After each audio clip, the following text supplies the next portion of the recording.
My name is Laurie Lipton, and I do extraordinary pencil drawings. I've been drawing since the age of 4. So it's only a couple of years, really. I wanted to paint like Van Eyck or Memling, but I went to school in the 70s and it was all conceptual art, so they just said it was a no-no. They told me that figurative work went out in the Middle Ages, and I wasn't allowed to do that. So I used to cut classes and sneak into the library and copy Vermeer and Dürer and Goya, and that's how I taught myself how to draw. And then I traveled around Europe and I couldn't afford paint. And I kept trying to figure out how they painted, with egg temperance. I just could not do it through books. So I developed my own unique technique of drawing with using tiny little lines, like the egg tempera paintings, you use the tiny little white lines. Well, I use tiny little black pencil lines to build up tone very, very slowly. So I'm actually caressing the form up and making it round. So it's the weirdest goddamn way to draw. I mean, it takes forever. And you really can tell online, on computer, the amount of detail and work that goes into the one drawing. When you actually see them in the flesh, people go with magnifying glass and go, oh my God, look at this. But the face, the hair, it takes weeks and weeks and weeks to do. But I get a kind of luminosity and a kind of detail that they used to get in those medieval paintings. The thing I can compare it closest to, everyone wants to put me into the surrealist category, but basically, I compare my work to the religious paintings of the 16th and 17th century because they used their own iconography to tell a story.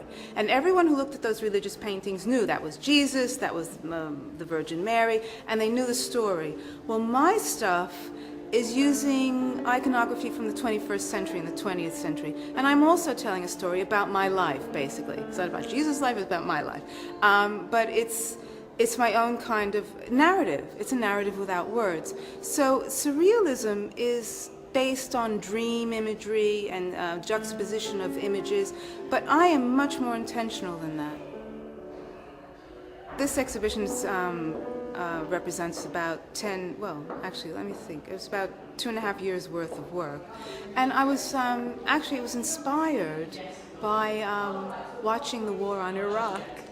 I was in my house and eating supper and watching CNN, and people's houses were being blown up and women are screaming, a child got his arms blown off, and then we had a commercial break. And I continued eating my supper, and then it suddenly struck me, my God, this is obscene. This is so weird. I am sitting in the comfort of my own home watching such horror with such equanimity. I'm just eating my supper as if, and then there's a commercial about cars and detergent, and I thought, how is this possible? How am I allowing this? Why aren't I crazy with rage about what's happening, And then I started to see how, TV and the media manipulates us and how we're all watching, just watching, passive watchers. So basically that is the background to this exhibition. And this particular drawing here,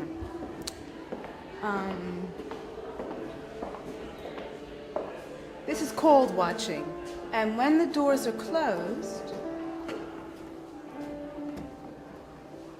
it's someone at a window.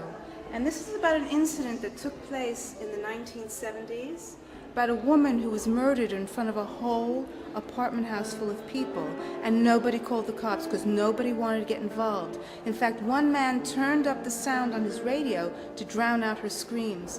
And this really shocked me so much. I remember when I was a teenager this happened. It took me 30 years, basically, for me to get at it. But actually, so you open the windows, and you come out into the courtyard, and everyone, this woman's being murdered, but everyone, you can see into everyone's house, and they all have a blank television screen on, and everyone is just watching, like they're watching TV.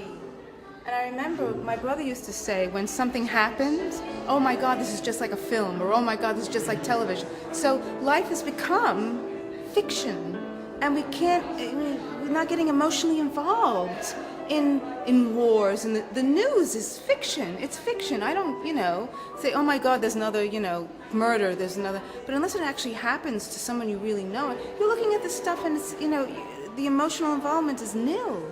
So that was the premise for this show, basically.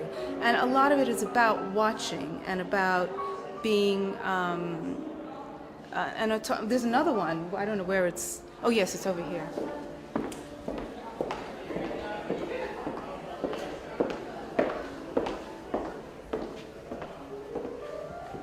This is called The Delusion Dwellers, and you don't know, are they in a church? Are they in a cinema? Is the light in front of them? Is the light behind them? What is going on? I mean, it's so, that's the questions I want to ask. I don't want to answer them, I want to ask them.